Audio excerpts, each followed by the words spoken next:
Today we will hear from Dwight Holton and Ellen Rosenblum, the two candidates running for Attorney General of Oregon. But first, just a few announcements.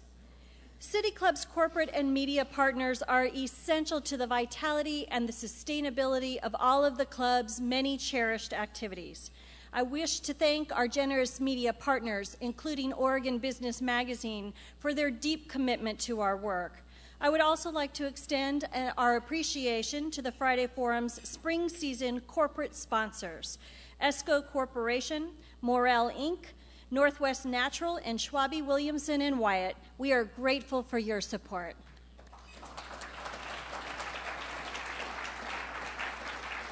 And if your company or firm would like to join this august group in supporting the club's activities, please do see our colleagues and friends on the staff at the back of the room or pop by the City Club offices. And now I would like to introduce our moderator. Today's moderator is Suzanne La Campagna, a partner at Miller Nash and co-leader of the firm's Environmental and Natural Resources Practices Group. She also represents companies in litigation involving cost recovery for Superfund cleanups and in state and federal government enforcement actions. Previously, Suzanne worked as an environmental litigator with the U.S. Department of Justice in Washington, D.C. If I can direct your attention to the moderator table in front of me, I will turn this over to Suzanne.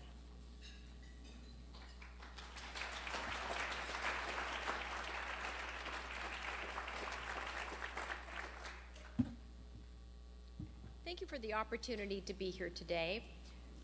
I'm Suzanne La Campagna, and it is my privilege to moderate the debate today between the two candidates running in the election for Attorney General, Dwight Holton and Ellen Rosenblum. The program today will have several sections. First, each candidate will give a 3-minute opening statement in the order previously determined by a coin toss. Ms. Rosenblum will open today's debate. Following the opening statements, candidates will respond to questions written in advance of this meeting by City Club's Friday Forum Committee and City Club staff. These questions are the only questions that will be asked today. There will be no questions from the floor. We will rely on the judgment of our distinguished panel of City Club members seated at the table in front of me to decide whether or not the candidates have indeed answered the questions. If two or more of these members raise their question mark cards, indicating that they feel the question has not been answered, I will repeat the question and ask the candidate to reply again. The candidate will have only 30 seconds to reply. If the debater still fails to answer the question, the panel can indicate this by holding up their cards, but the candidate will not get a third opportunity to respond. On our panel, we have Ted Kay, Patty Farrell, and Sharon Robbins. Keeping time at our debate today is Tony Iaccarino, right here. Following City Club's questions, each candidate will make a 3-minute closing statement. Mr. Holton will close the debate. Please be respectful of the candidates, and please hold your applause until the end of the program. And now, the candidates. Today's first debater is Ellen Rosenblum. Ms. Rosenblum began practicing law in 1975 after graduating from the University of Oregon. 5 years later, she became a U.S. Assistant Attorney for the District of Oregon. In 1989, she was appointed to the Multnomah County District Court and later to the Circuit Court. More recently, Ms. Rosenblum served 6 years as a judge on the Oregon Court of Appeals. Our second debater today is Dwight Holton. Upon his graduation from the University of Virginia Law School, Mr. Holton began working at the U.S. Department of Justice as an Assistant United States Attorney. He joined the U.S. Attorney's Office in Oregon in 2004 and became head of the office in February 2010, where he served until last year. And now if I could have the candidates come to the podium, please.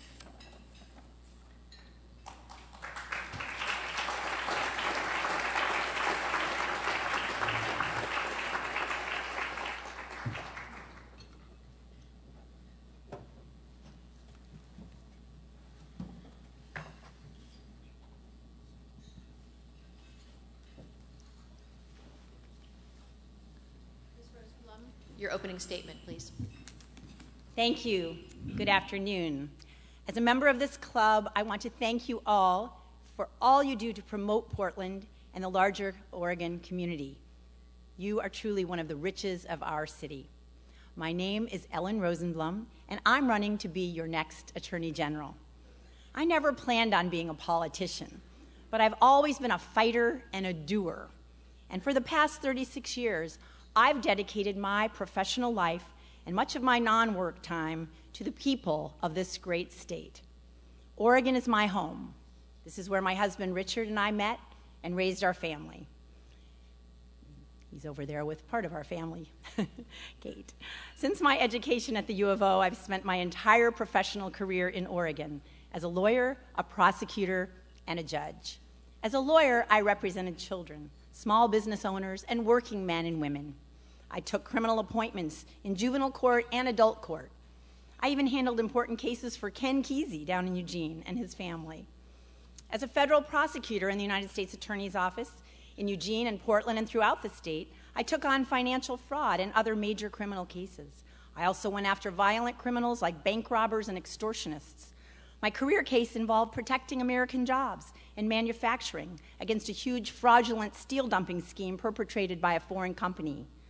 Then, as a judge for 22 years, I presided over cases involving thousands of Oregonians, from small claims in traffic court to major criminal trials and products liability cases.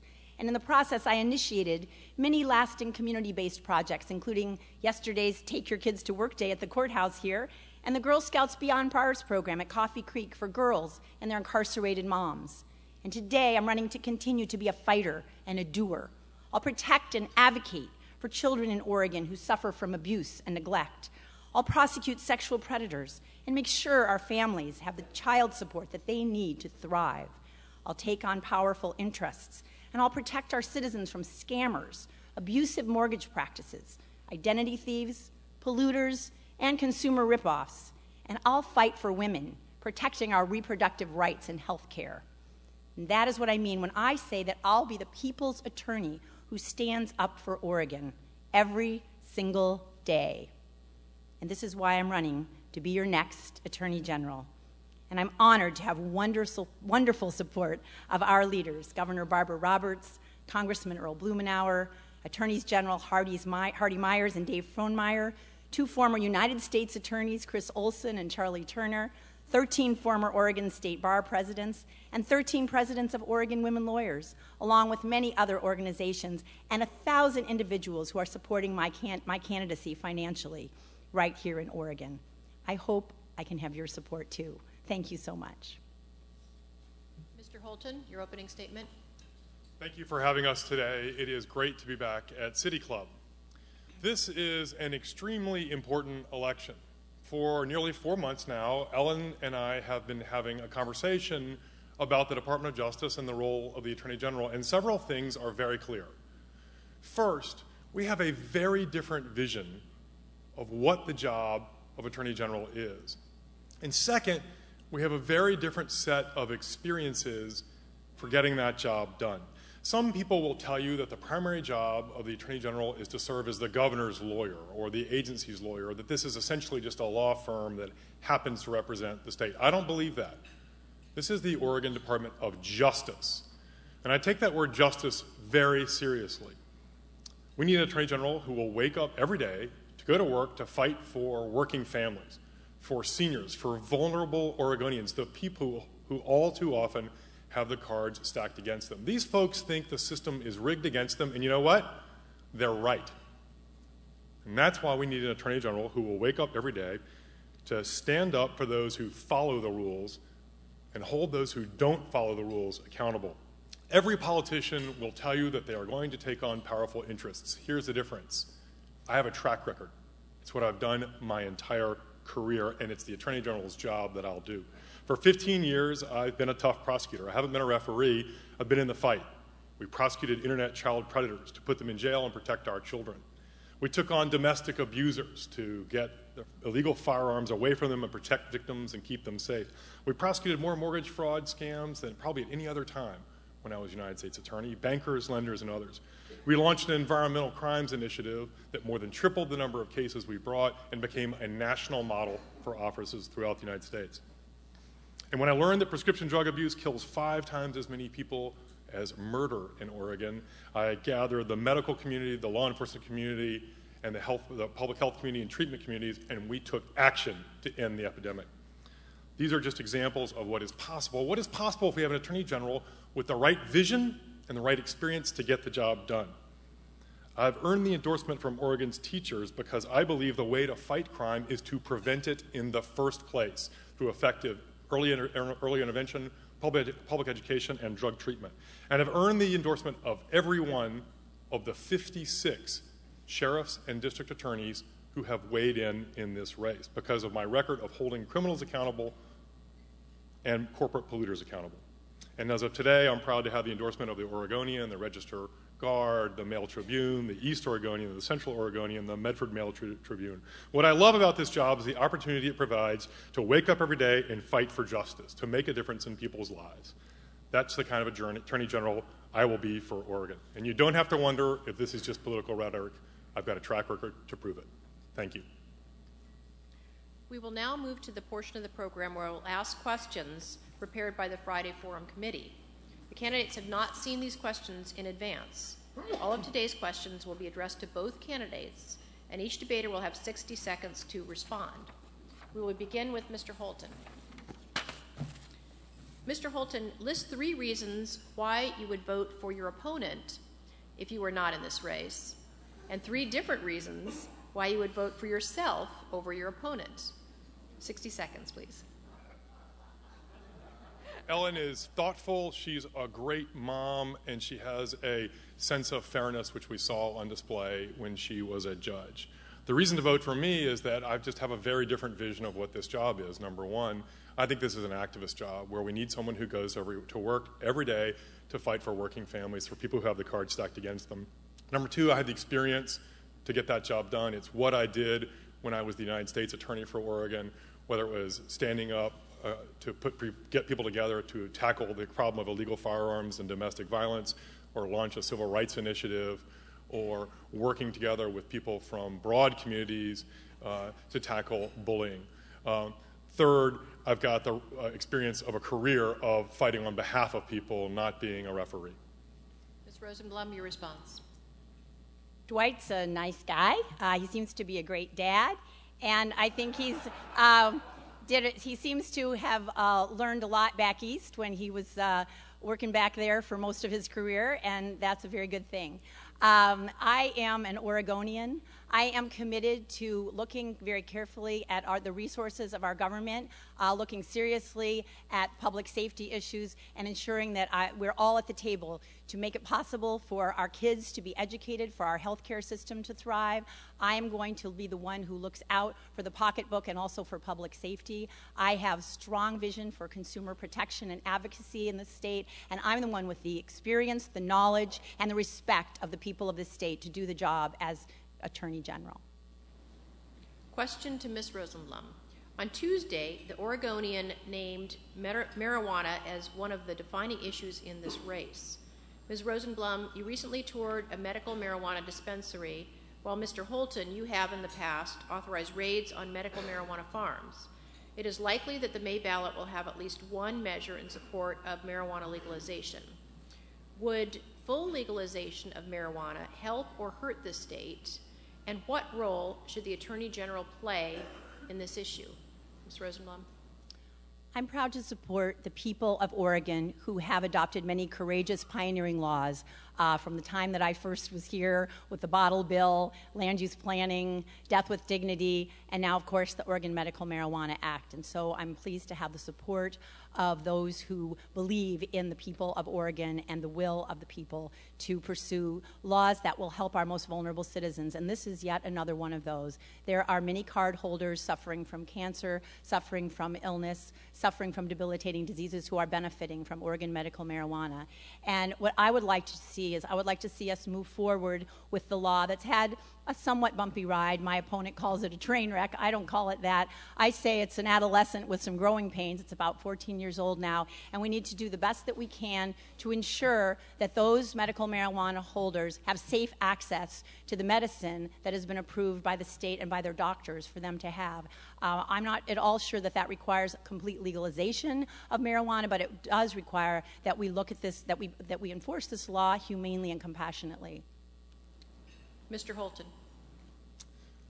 This issue is not about medical marijuana. My opponent and I have both taken the position that the Attorney General can and must enforce the law of the land. We passed this law for very compassionate reasons, and I'll be glad to enforce it. This debate, kerfuffle about marijuana is about judgment. It's about whether we're going to have backdoor legalization of marijuana, and it's about whether we're going to have an Attorney General who goes to a special interest and tells that special interest that the Attorney General is not going to enforce a law that regulates them and then asks for campaign support. I don't think that's right. I don't think that's an appropriate thing for a candidate for Attorney General to do. Question to Mr. Holton. On which policies or positions do you differ from the current Attorney General, and why? You know, I think that, John, the most significant difference between myself and Attorney General Kroger is a difference in management style and management experience. This is at bottom a very important management job, and it's about 1,292 employees. The office has a budget of $425 million, a lot of it coming from federal streams. And John, unfortunately, did not have management experience before he got into this job.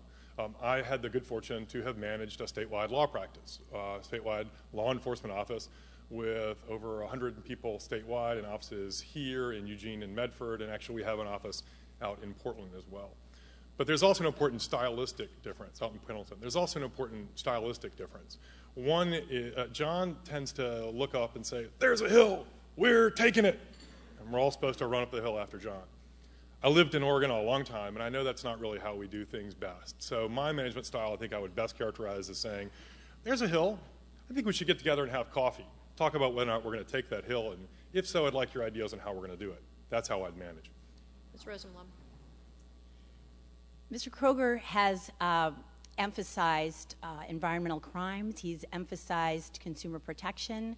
I agree with those policies, and I hope to expand upon what he has done. I think he's raised the profile of the Attorney General's office with respect to those very important areas, and so I certainly will be happy to expand those. I've already thought about a number of ways that I'd like to do that, particularly with respect to our seniors, our most vulnerable citizens, when it comes to some of these scams, these rip-offs, these cyber fraud in particular is it just really affects seniors. They have a hard time with that because it's very easy to go along with something that just simply should not be the case. So we need our families to work with them. We need to have all of our citizens working together to ensure that our most vulnerable citizens are protected. And I think Mr. Kroger's done a good job there. However, I don't think he's done a good job of managing the office. And I have plenty of management experience. I'm going to bring in great people to help me manage the office, and we're going to do a way better job and stop the brain drain from that office. We need to have a great Attorney General's office in this state in order to have a great government and a great state.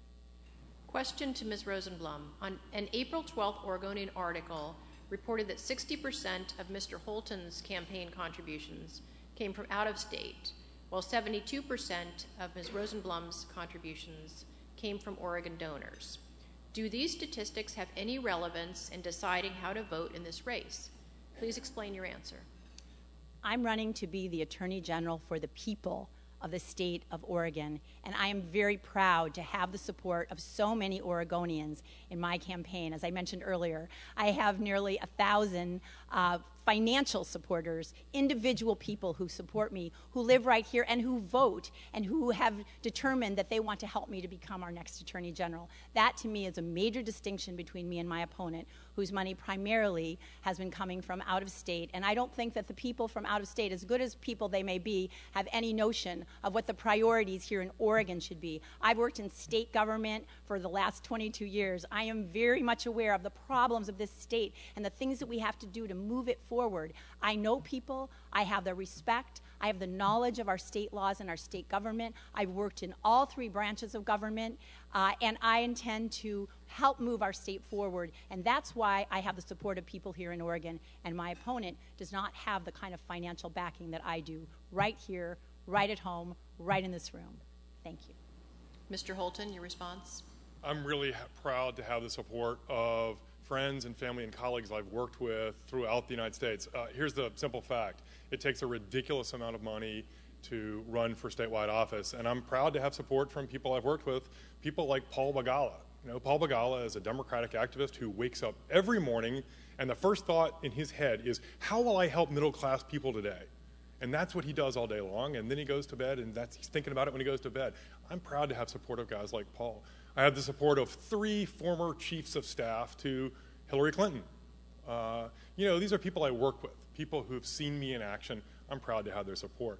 I'm also proud to have the support of people from across Oregon, from the great working families of the Service Employees International Union, from teachers from both the Oregon Education Association and the American Federation of Teacher and Educators statewide, from folks in the IBEW, from folks in the environmental community, from folks in the business community, from folks in the civil rights community, the chair of Disability Rights Oregon.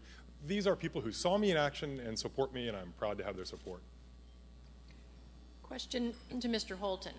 The cost of running our prisons is skyrocketing, and critics are laying much of the blame on Measure 11, the mandatory sentencing law. Judges decry the loss of judicial flexibility, and Governor Kitzhaber is asking for a review of Oregon's sentencing structure. Which aspects of Measure 11 do you support, and in what ways do you think it needs reform? We spend way too much money on prisons and not enough money on public education. We've got to fix that. And if we're going to fix it, we need to look at the real cost drivers in the prison system. 85% of the people in prison have substance abuse problems. The vast majority of them are there because of their substance abuse problem, not drug trafficking. That's a tiny fraction. It's 6 or 7%. But most of them are there because of something they did because of their drug addiction.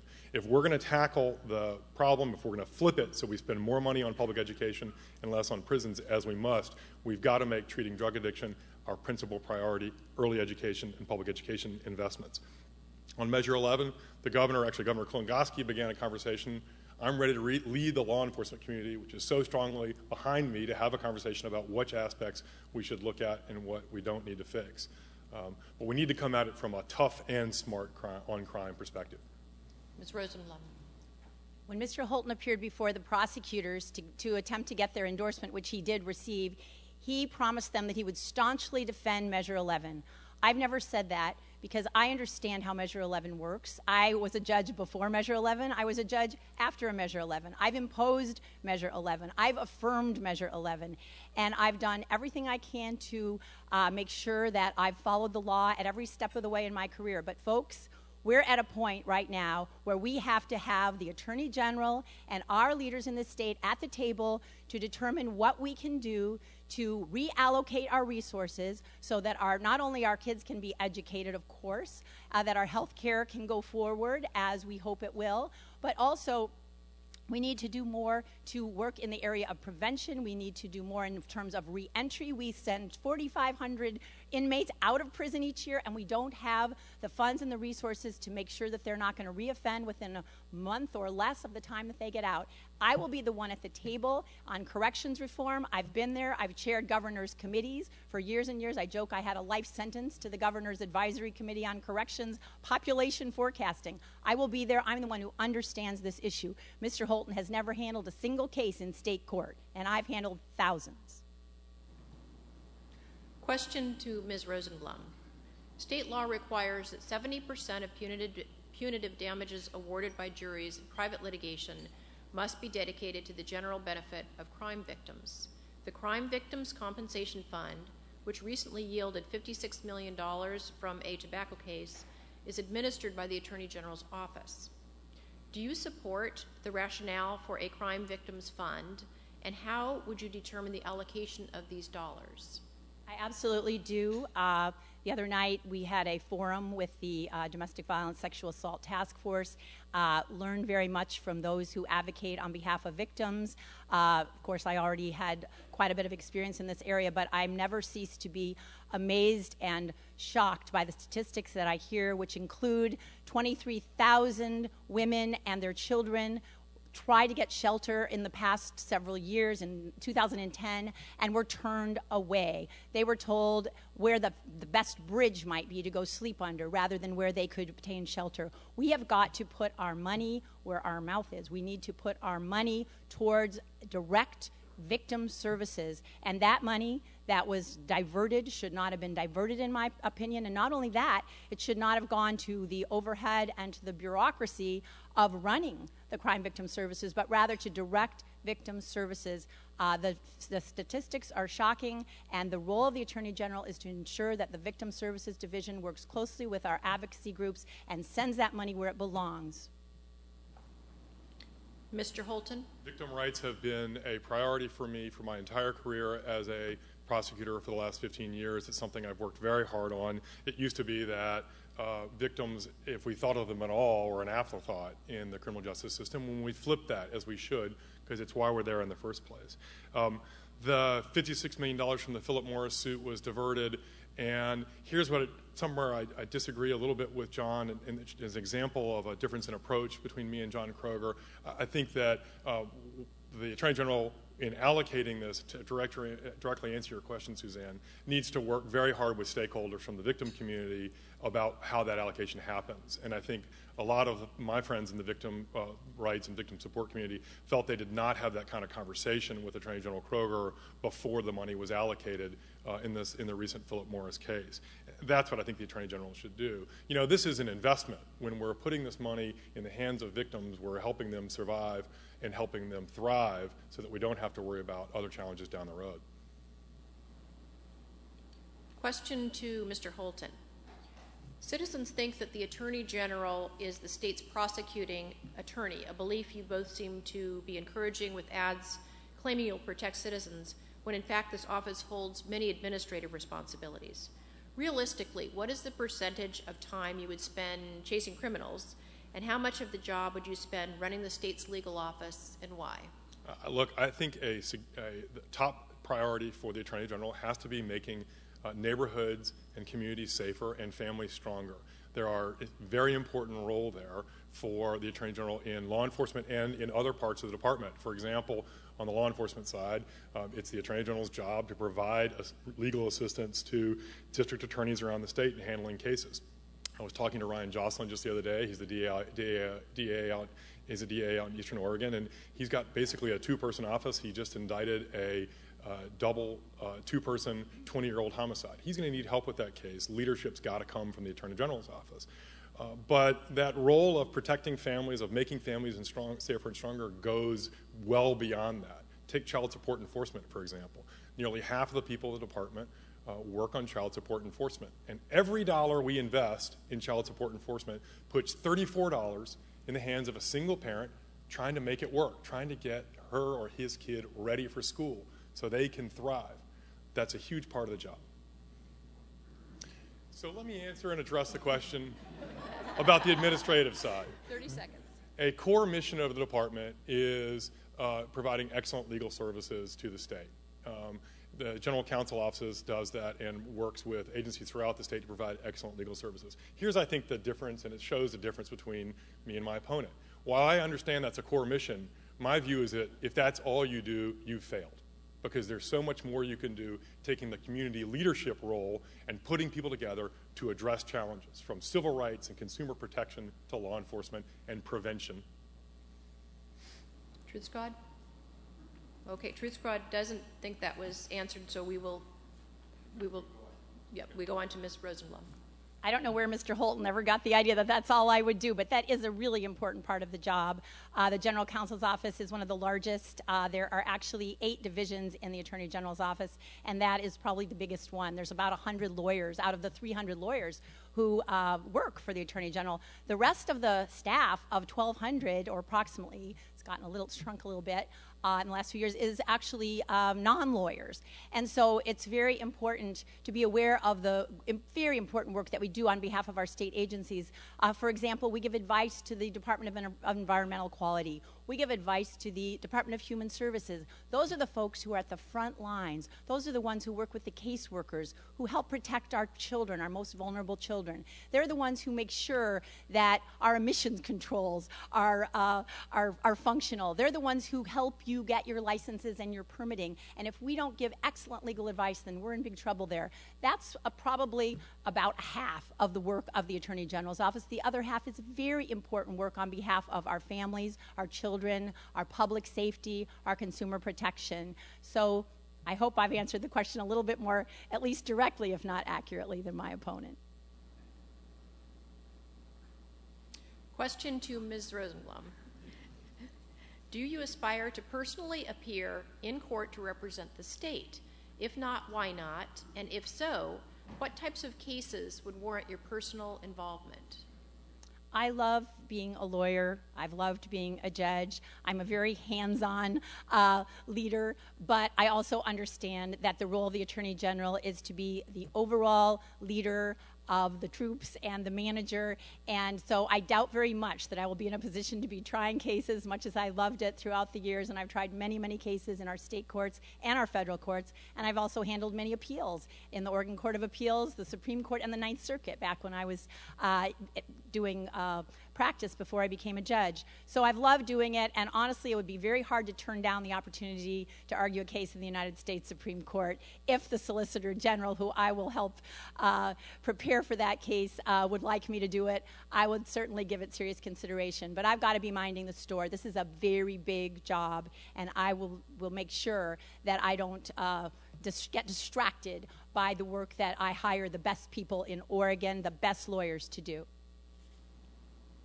Mr. Holton?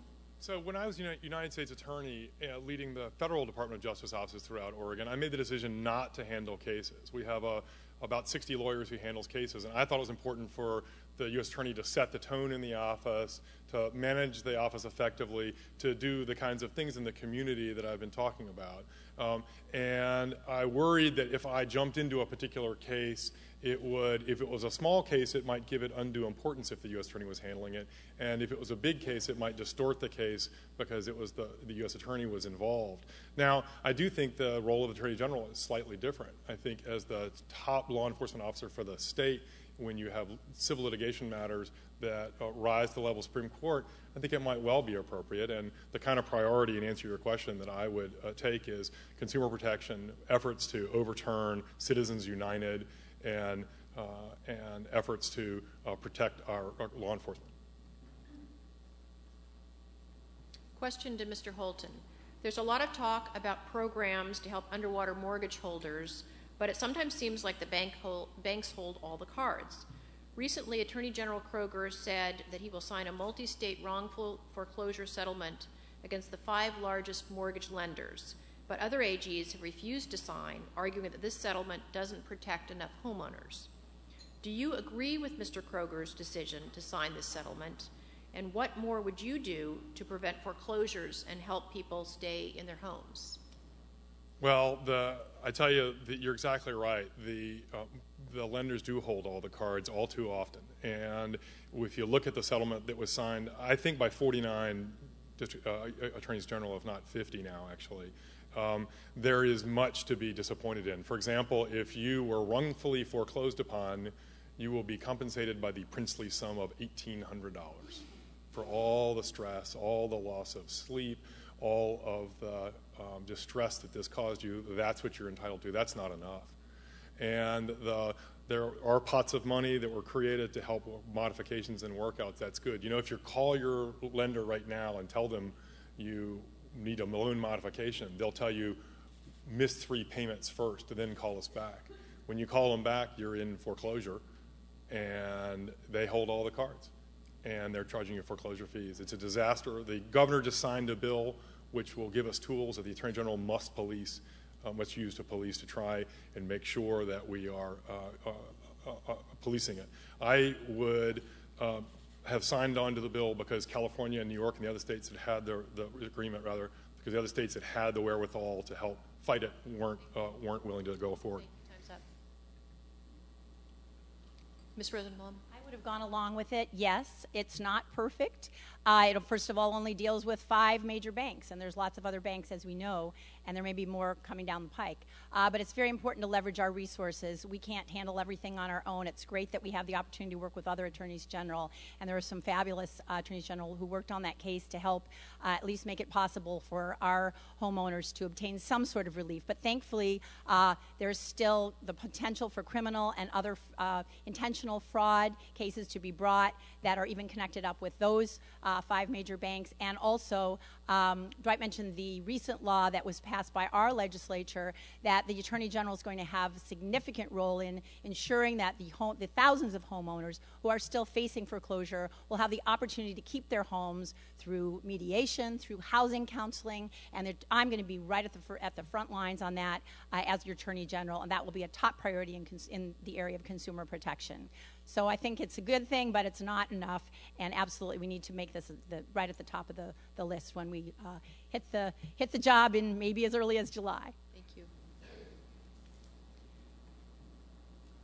Question to Ms. Rosenblum. In fulfilling a campaign promise, Attorney General Kroger dedicated considerable resources, financial and otherwise, to creating an environmental crimes prosecution unit. Do you feel that the work of this unit has justified the cost of its establishment, and will prosecuting environmental crimes be a priority in your administration? Yes, I have already indicated that it will be, and that's one of the areas that I commend John Kroger for expanding. What's really important, I think, is working closely with the agencies that are directly involved, especially the Environmental Quality Commission. I know that our environmental crimes expert lawyer at the DOJ does just that, and also working with the district attorneys so that we can ensure that we are doing the best job possible to assist DAs, to help them to develop expertise in the environmental crime area. So I also want to work in the area of environmental justice. I want to expand beyond simply looking at this as criminal activity to looking at environmental justice, because that's when we reach out to our most vulnerable citizens, to those parts of our communities where people are living and frankly they don't have the power to make the kinds of change to prevent the pollution, the poor air quality, the poor water quality from hitting their homes, their air spaces. And so that's going to be really important to me. And yes, it costs money, but I think it's well worth it. I don't know the exact amount that it's cost, but I haven't gotten the impression that Attorney General Kroger has been off the charts in terms of the expense of that program. I think he's gotten some bang for his buck. Mr. Holton? Yes, I would support and expand the Attorney General's environmental crimes program. When I was United States Attorney, I worked very closely with the environmental crimes program at the State Department of Justice. In fact, because I had led our environmental crimes efforts at the U.S. Attorney level, I'd been prosecuting these cases for about 12 years. I actually chaired a monthly brown bag in my office with all of the prosecutors statewide who do these cases, including the prosecutor from the State Department of Justice. They've had some remarkably important successes. Very recently, about a month ago, they successfully convicted a factory farmer in Columbia County who had been repeatedly dumping over, after fine after fine after fine from the Oregon Department of Agriculture. A criminal conviction makes a huge difference. It sends a totally different message. One of the things we need to do is figure out where that fine money goes. When I was U.S. Attorney, I made a change so that federal fine money goes to a fund that supports environmental projects here in Oregon. As Attorney General, I'll make sure we're doing the same thing with state fine money, keep it in Oregon, and put it to work for the environment. Question to Mr. Holton. The position of Attorney General is currently a partisan position. Do you believe this is justified, or would you support changing it to a nonpartisan position? Well, you know, it's interesting because it's actually fairly similar to the United States Attorney model, or at least how it's supposed to be. United States attorneys are appointed by the president, and therefore they come in a partisan way because they're chosen by a partisan president. But then once you're there, nothing you can do can be partisan. And I think the reason we do that, and I think the reason we independently elect a partisan attorney general, is that we think it's appropriate at the highest level of the Department of Justice to have policy leadership. But once you're there, nothing you can do can be driven by partisan politics. It's very important to reach across the aisle. I've had good experience when I was United States Attorney working with legislators from both parties to get things done to make neighborhoods safer and stronger. You've got to maintain that, so you can't have any partisan leadership. But I do think that the fact that we make a partisan choice is part of the reason I'm so sure that a significant part of this job has to be community leadership, fighting for working class families, not just there being the state's lawyer. Ms. Rosenblum.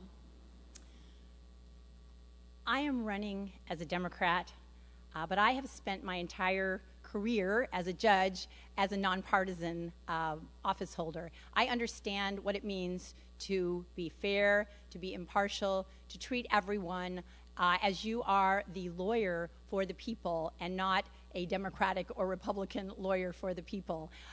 In this state, we have a history of electing partisan statewide office holders. Our Secretary of State, for example, our Treasurer, our Attorney General, of course our Governor, are all partisan office holders. But when you look at Secretary of State Kate Brown, do you think partisan? When you look at Ted Wheeler, do you think partisan? At least you shouldn't. And that's because all three of us and assuming that I am fortunate enough to be elected, have a position of trust with the public. And they will look to us to be fair and impartial and essentially nonpartisan office holders. I'm proud to have bipartisan support in this race. I have the support of Attorney General Dave Frohnmeyer and Attorney General Hardy Myers, for example. I have the support of Norma Paulus, our wonderful former Secretary of State, and Phil Kiesling, both different parties. Thank you. Truth Squad raised their hand. So again, do you believe this is justified, or would you support changing this to a nonpartisan position? I'm sorry, I forgot to say that I would not support changing it because I think it actually works pretty well. And it's our history, it's Oregon. Question to Ms. Rosenblum. State law prohibits state officers and agencies from using any legal counsel other than the Department of Justice. Recently, the legislature authorized the Oregon State System of Higher Education to hire its own lawyers.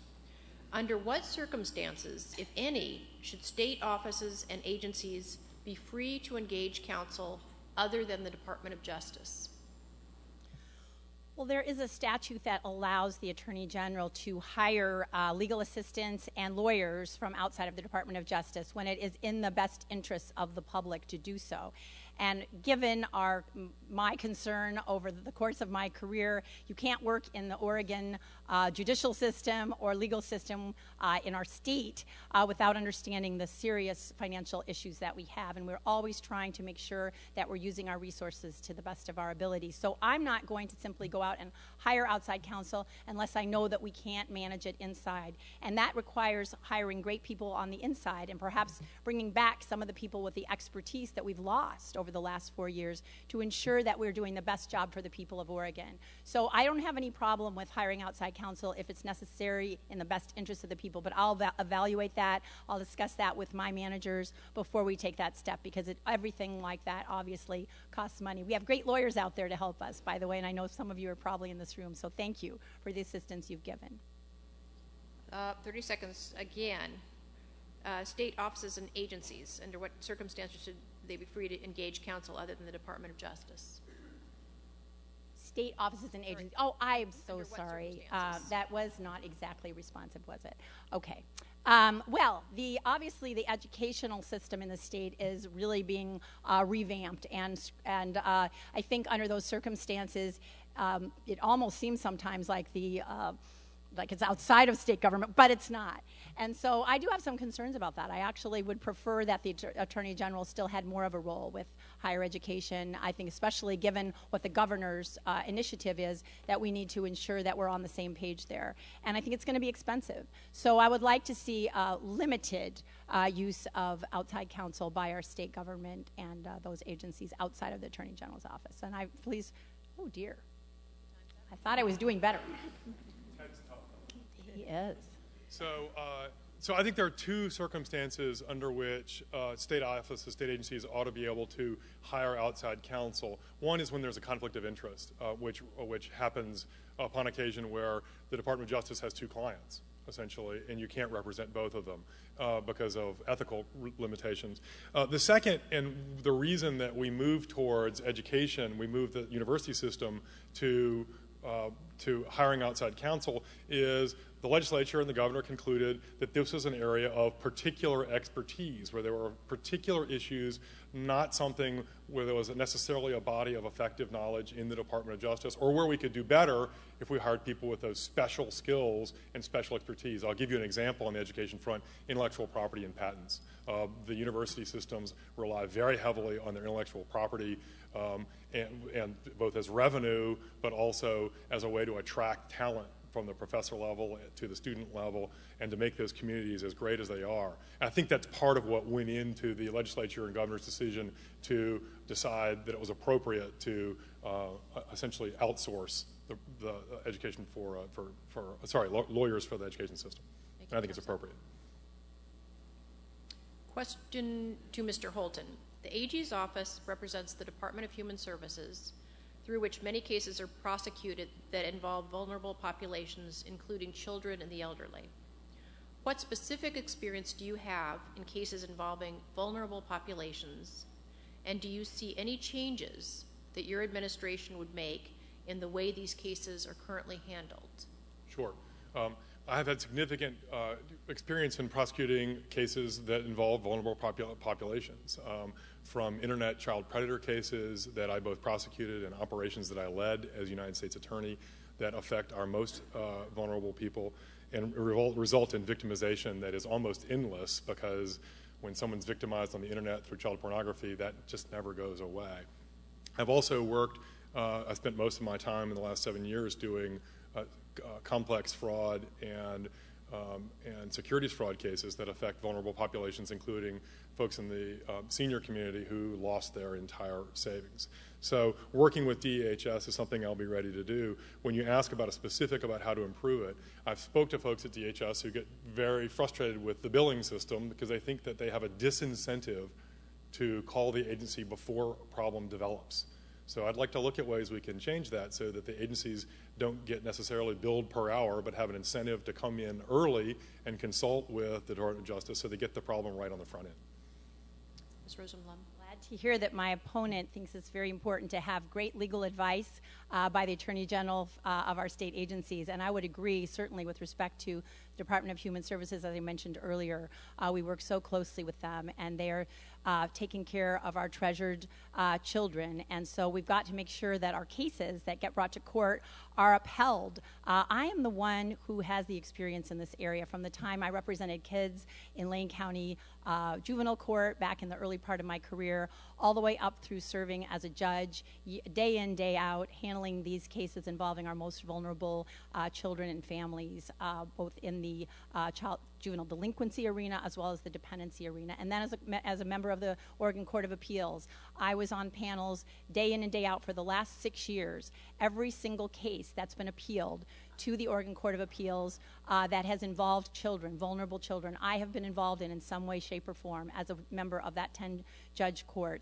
I think we need to look very closely at ways to, I'm sorry that my time is out, but I do have some ideas for ways we can change our child advocacy system to make it better and to make it work better for our families and our children and to protect them. Question to Ms. Rosenblum. The Department of Justice is Oregon's largest law firm. Even though its clients are departments and officers of the state of Oregon, its CEO, the Attorney General, is an elected official whose performance is judged by the voters. How would you meet the challenge of defending politically damaging cases that by law you are obliged to accept? Right. Well, that's always an issue for lawyers, and it's something that we have to deal with as part of our professionalism, as part of our ethics. We make sure that we sit down at the table with our client, and we ensure, first of all, that this is a case that we are going to accept, that we are going to go forward with.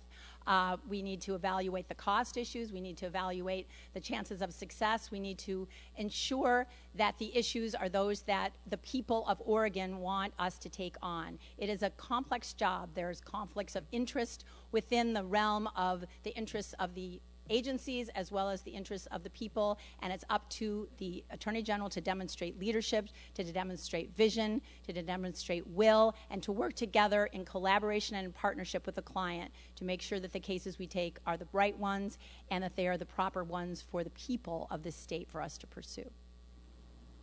Mr. Holton. So when I was United States Attorney, we not only prosecuted crime, from violent crime to complex fraud cases, we also have a civil division with about 10 lawyers that defends federal agencies when something goes awry. For example, when there's a medical malpractice, case of medical malpractice at the VA hospital. And it's your job to defend your client effectively. But this is something that's really important. This goes to the heart of the distinction I think Ellen and I share in our view of this job. It's not just a law firm, Suzanne. It's the Oregon Department of Justice. So our goal, unlike a private law firm, is not to always win at any cost. We win when justice prevails. And so sometimes you'll bump into a client or an agency that wants to take a position that is contrary to the public interest. And it is incumbent upon the Attorney General to resolve that conflict in favor of the public interest and to get the client to understand it's our job to work together to satisfy the public interest, not just a bureaucratic imperative. I've done that as a federal U.S. Attorney. I'll do it as the Attorney General. We will now move to the final portion of the program, 3-minute closing statements from each candidate. We will begin with Ms. Rosenblum. Thank you once again. Thank you, City Club members, for offering this wonderful opportunity for us as a part of our candidacies. On the campaign trail this spring, 3 things have become apparent to me. One is clear disagreement between us on 2 issues, corrections reform and Oregon's medical marijuana law. On both, I will be the Attorney General who helps move our state forward, preserving public safety while looking out for our limited resources. Mr. Holton is a staunch defender of Measure 11 and describes a compassionate law, the Oregon Medical Marijuana Act, passed by the people of Oregon in 1998, as a train wreck. Another big difference is that most of my campaign donors, as was noted earlier, are from Oregon, and I'm proud of that. And finally, we have espoused quite different views of the role of the Office of Oregon Attorney General. Back in January, when I announced my candidacy, I stated my intention and desire right from the get-go to become the people's Attorney General, to advocate for and protect the citizens, especially the most vulnerable ones of our great state. We live in a time when far too many among us feel powerless, when far too many feel that the deck is stacked against them, and that large corporate entities and financial institutions are sucking the meaning out of their lives in ways that they don't even really understand. I want the citizens of Oregon to know that they are not alone.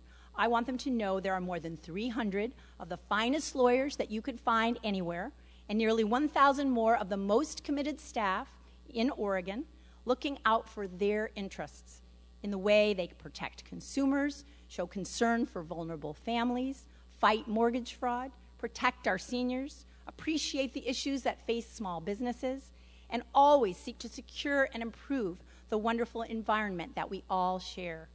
If I am elected your Attorney General, I will act immediately to achieve these goals by improving morale in the office, hiring great lawyers and staff, and speaking out forcefully on behalf of the citizens of Oregon. The position of Attorney General was created by the legislature in 1891.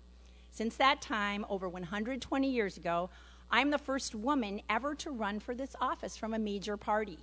If elected, I will be the first woman ever to serve as your Attorney General. If I did not believe to my core that I am the better candidate for this race, that I have the greater breadth and depth of experience, knowledge, and respect in the state's legal community, I would not have filed for this office. At every stage of my career, I've handled the variety of matters that are addressed by the 8 divisions of the Attorney General's office. Now I look forward to having the opportunity to put what I've learned throughout my entire professional career to work for the people of Oregon.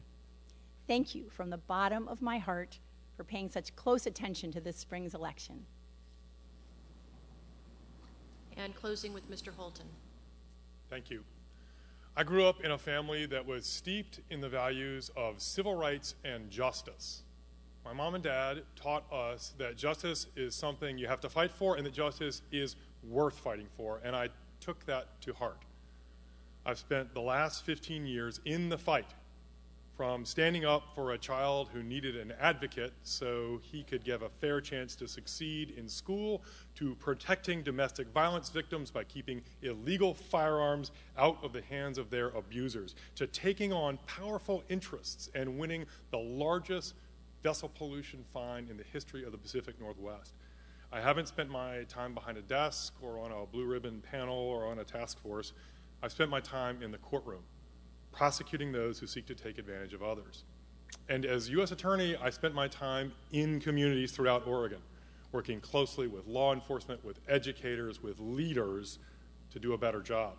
That is why every sheriff and every district attorney who has endorsed in this state has endorsed me. But we've got to be both tough and smart on crime, because the best way to fight crime is to prevent it in the first place. And until we get serious on the front end by investing in public education, by investing in early childhood intervention, by investing in drug treatment, we'll continue to have problems on the law enforcement back end.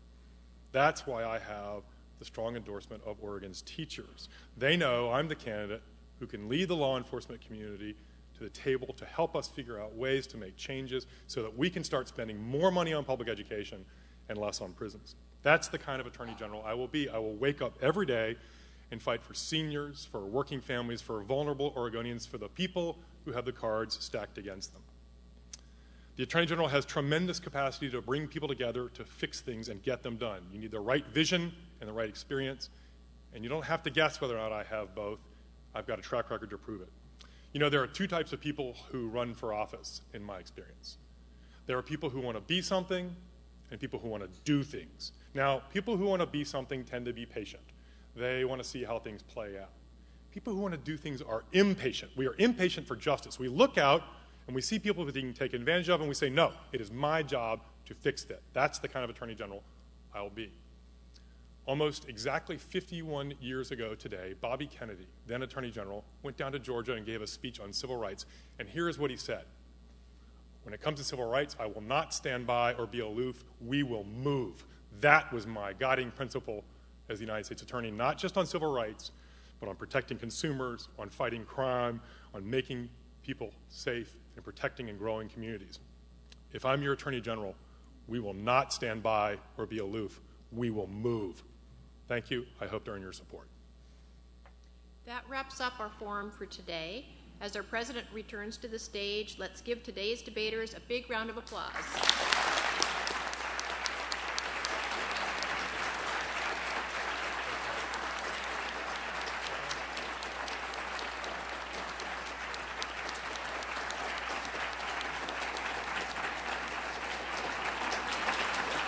I'd like to thank our panelists today from the Truth Squad, Ted Kay, Patty Farrell, and Sharon Robbins, for their service.